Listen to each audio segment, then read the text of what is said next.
안녕하십니까.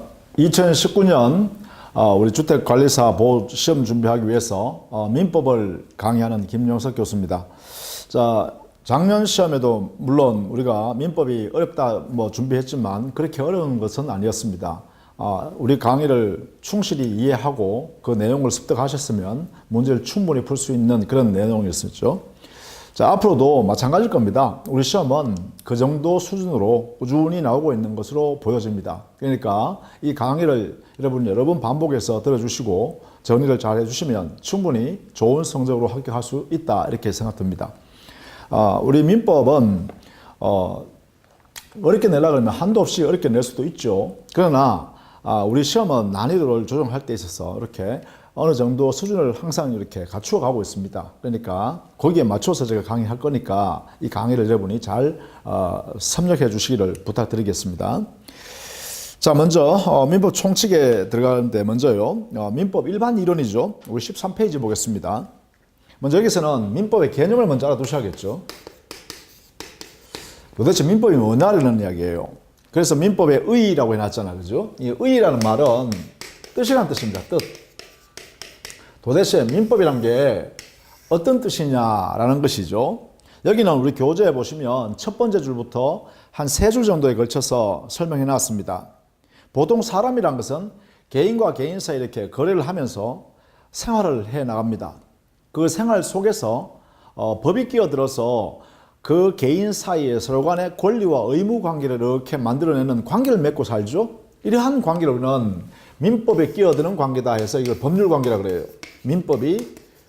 민법이란 법률이 끼어드는 관계다. 그래서 민법은 결국은 법률 관계를 규율하는 법이죠. 그 중에서도 특히 개인 사이의 법률 관계다, 그죠? 개인 사이의 법률 관계, 이것을 우리는 민법이 하는 역할이고, 이걸 통해서 개인 사이의 권리와 의무 관계를 이렇게 형성해 나가는 것이죠. 이것이 바로 민법이 하는 역할이자 민법의 모습입니다.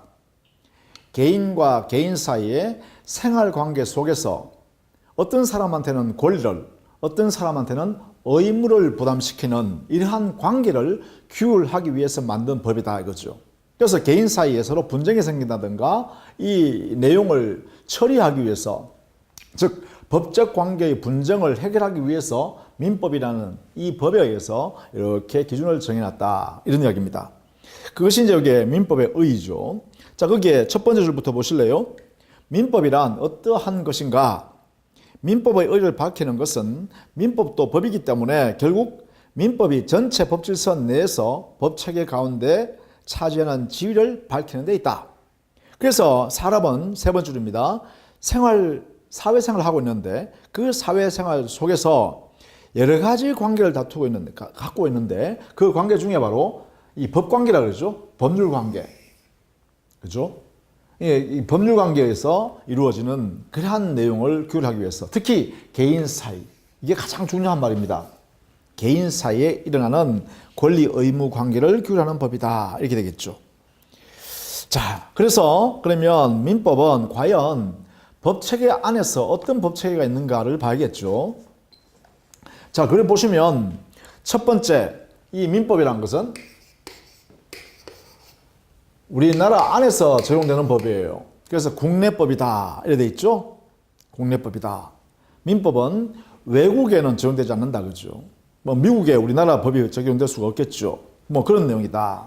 두 번째, 국내법 중에서 이 법은 보통 사람한테 적용되는, 즉 개인에게 적용되는 것이잖아, 그죠? 이 개인이란 것이 바로 보통 사람 또는 일반인이다, 이거죠. 따라서 일반인에게는 모두 적용되는 그러한 내용이고, 또 개인 사이에 관계되는 규율이니까 사적 관계에서 적용되는 법이다 해서 사법이라 그러죠. 이 사법이라는 것은 개인 사이에 적용되는 법이라는 면에서 사법, 이렇게 합니다. 그리고 일반이란 말은 일반인, 보통 사람이요. 보통인, 이것을 기준으로 해서 적용되는 법이다. 그래서 국내법 중에서 두 번째, 일반 사법이다, 이렇게 해석할 수 있겠죠. 자, 그 다음에 이 일반 사법의 역할 중에 어떤 역할을 하냐 하면 바로 개인 사이에 권리와 의무 관계를 만들어내는 것이죠. 권리 의무 관계예요. 그래서 이 사법의 역할은 권리 의무 관계로 우리는 법에서는 바로 실체를 만들어낸다 이렇게 표현해요. 그래서 실체 관계를 만드는 법이다 해서 실체법이다 이렇게 해석해요. 그래서 민법은 국내법 중에서 보통 사람인 일반인에게 적용되는 개인 사이에 적용되는 법으로서 그 법이 적용되면 권리 의무 관계를 만든다 이런 이야기죠. 그래서 세 번째 바로 실체법 역할을 한다. 권리와 의무라는 실체를 만들어낸다. 그죠? 이게 이제 실체법이라는 것입니다. 그 다음에 마지막으로 우리 이 민법은요. 개인 사이에서는 어떠한 내용의 권리와 어떠한 내용의 의무가 만들어진다는 것이 민법에서 규율되잖아요. 그러면 우리는 이 개인이 행동할 때요. 내가 이런 행위를 하게 되면 어떠한 권리를 취득하게 되고 또 어떠한 의무를 부담하게 된다는 것을 알 수 있게 되죠. 그래서 바로 이 민법은 개인에게는 행동을 어떻게 해야 될 것이냐, 내 행위를 어떻게 해야 될 것이냐를 규율할 수 있는 기준이 될 수 있죠. 그래서 보통 개인에게는 행위 규범의 성질을 갖게 되죠. 이러한 성질을 갖게 돼요. 성질. 두 번째는 재판하는 법관에게는, 즉 개인과 개인 사이에 법적으로 권리 의무 관계를 가지고 서로 다툴 수 있죠. 이걸 법적 분쟁이라고 그런다 그러죠. 이렇게 법적 분쟁이 발생했을 때 그러면 결국은 법원에서 법관이 최종적으로 판단해서 어떤 사람한테는 권리가 어떤 사람에게는 의무가 이러한 내용이 결합되어 있다라고 판단해서 판결해 줘야 되잖아요. 그러면 이렇게 법관이 판결하기 위해서는 그 기준이 있어야겠죠. 바로 그 기준의 역할을 하는 것이 바로 민법이다 이 말이에요. 그래서 법관 또는 법원이죠. 법관에게는 바로 재판을 할 때 기준이 되는 역할을 한다. 이걸로는 재판 규범성이라고 합니다.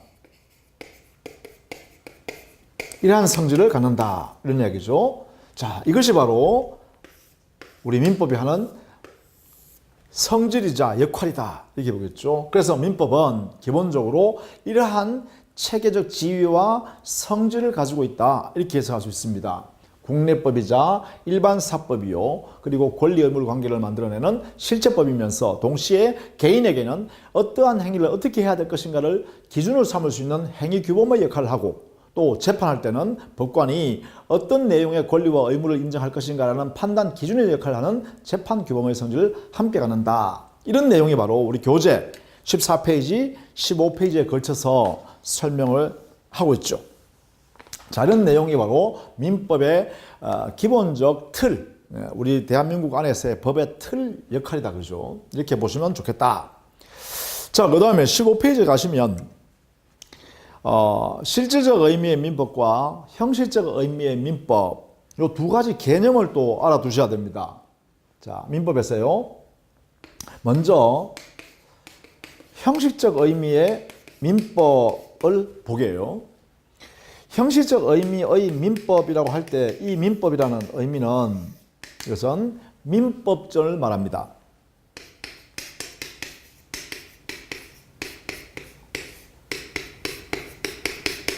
민법전. 이 민법전은요, 1958년에 제정을 했습니다. 그리고 1960년 1월 1일부터 시행된 법 조문을 말해요. 이 민법전은 민법 1조부터 민법 1118조의 조문으로 형성되어 있어요. 이렇게. 이것을 이제 민법전이라고 해요. 이 민법전을 다른 말로 쓰면 형식적 의미의 민법이라고 합니다. 즉 민법전이 뭐예요? 형식을 갖추었죠. 제1조 민사에 관하여 법률이 없으면 관습법을 해야 하고 관습법이 없으면 조리해야 한다. 이렇게 민법 1조를 딱 만들죠. 그 다음에 1조를 만들었으니까 2조라는 형식을 갖추죠. 또 3조 이렇게 형식을 만들죠. 그래서 형식에 따라서 만들었다라는 의미에서 형식적 의미의 민법이라고 표현합니다. 그래서 형식적 의미의 민법은 바로 60년 1월 1일부터 지금 우리에게 적용되고 있는 그 법을 우리는 형식적 의미의 민법이라고 한다. 이렇게 하시면 돼요. 그러면 실질적 의미의 민법이 뭘까? 이게 조금 어렵습니다.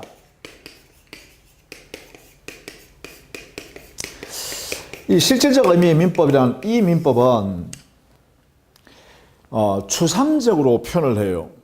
민법전 1조, 2조, 3조, 4조 등등등 1118조 이렇게 되어 있는 형식을 갖추고 있는 이 법전을 말하는 게 아니라 여기서는요.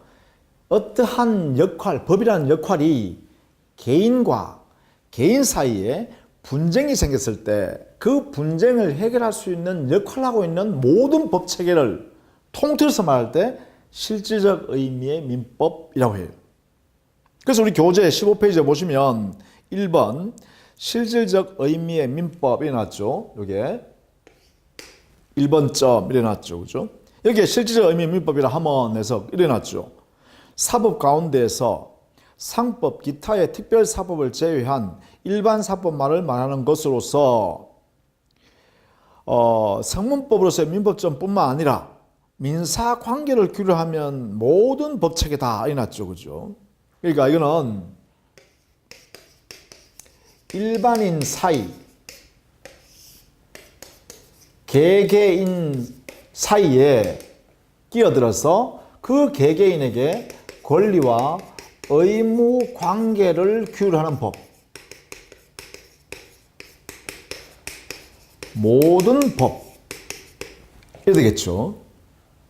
자, 여기에 대상은요, 사람으로 대상을 국한할 때는 어떻게 하냐면, 대한민국 국민으로서 개개인을 말해요. 한 사람 한 사람.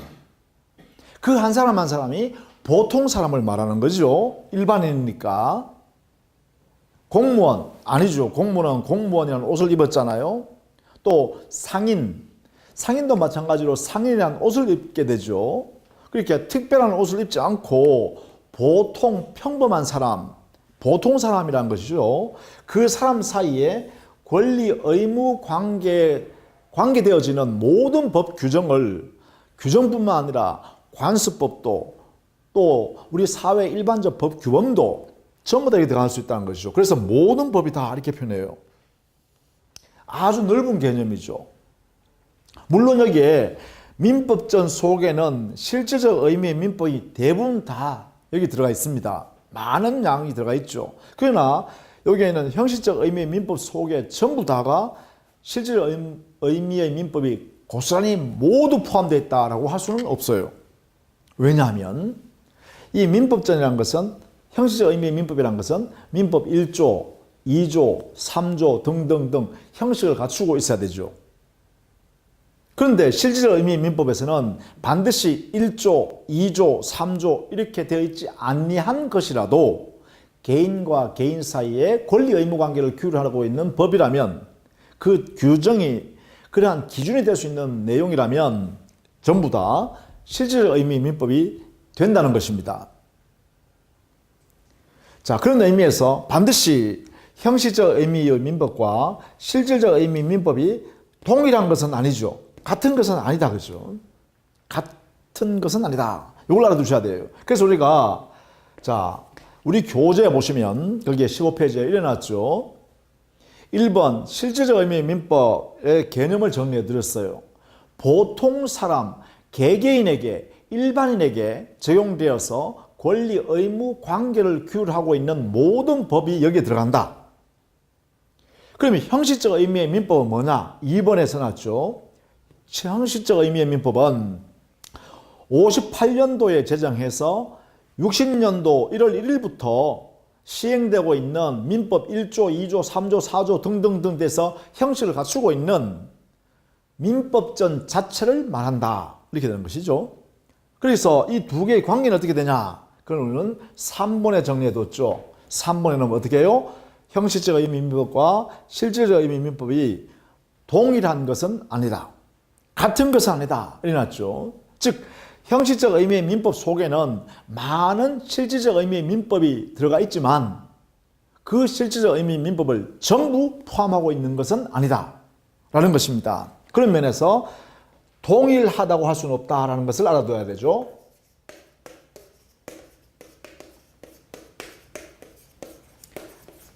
일치하지는 않는다 이런 이야기입니다. 일치하지는 아니한다. 이것을 알아두셔야겠죠. 요 내용을 꼭 알아두셔야겠습니다. 자, 그 다음에 16페이지 가시면 민법의 법원이 있습니다.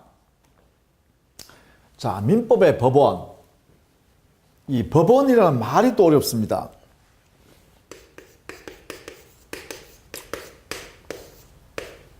이 민법의 법원이라 할 때 이 법원은 재판하는 장소를 말하는 게 아닙니다. 뭐 서울중앙지방법원, 뭐 대전지방법원, 제주지방법원 이런 법원을 말하는 게 아닙니다. 이 법원은 법이 존재하는 원천. 그래서 이걸 보통 우리는 법의 존재하고 있는 형식을 말합니다. 그래서 우리가 보통 사람들이 인식할 수 있는 근거를 제공하는 것이 되겠죠.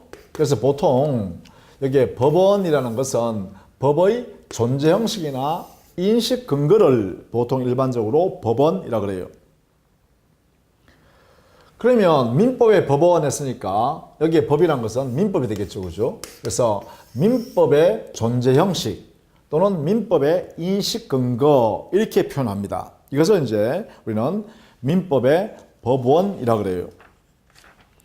자, 그런데 우리 민법의 법원에 관한 민법 명문 규정은 있는가? 즉 형식적 의미의 민법인 민법전 안에는 민법의 법원이라는 규정이 있는가를 살펴봐야겠죠. 먼저 그죠? 그러면 민법 규정을 찾아보니까 이 민법의 법원에 관한 민법 규정이 있다는 거예요. 이게 민법 1조입니다. 자, 제가 제1조 대신에 이렇게 쓰겠습니다. 이렇게 해서 1조 약속입니다. 그죠? 이렇게 민법 규정 1조에 보면 민법의 법원이라고 규정이 되어 있어요. 자, 먼저 민법의 법원의 규정을 한번 보시면 17페이지 한번 보실까요?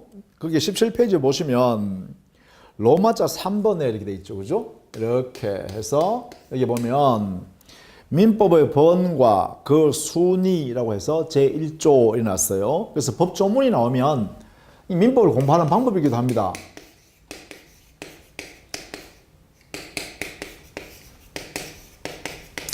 민법을 공부하는 방법은 항상 우리 기본 교재 충실하시면서 첫 번째 앞에 조문이 있으면 조문을 꼭 읽어보셔야 돼요.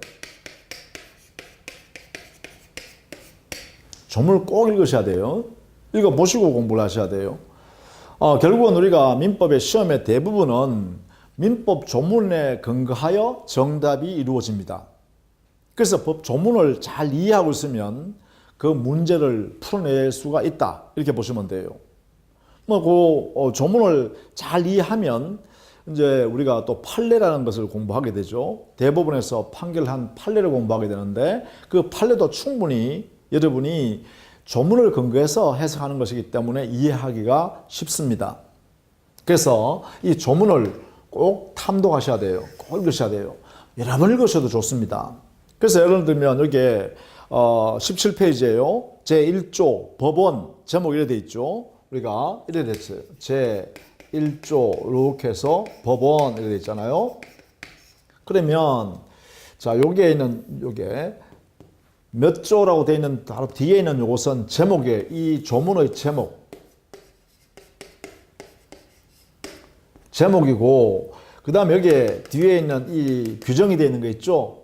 요 규정은 이 제목을 근거로 한 내용이에요. 제목에 따른 내용을 이렇게 설치해 놓은 거죠. 그래서 우리가 주로 공부하는 게 뭐냐 하면 이 부분을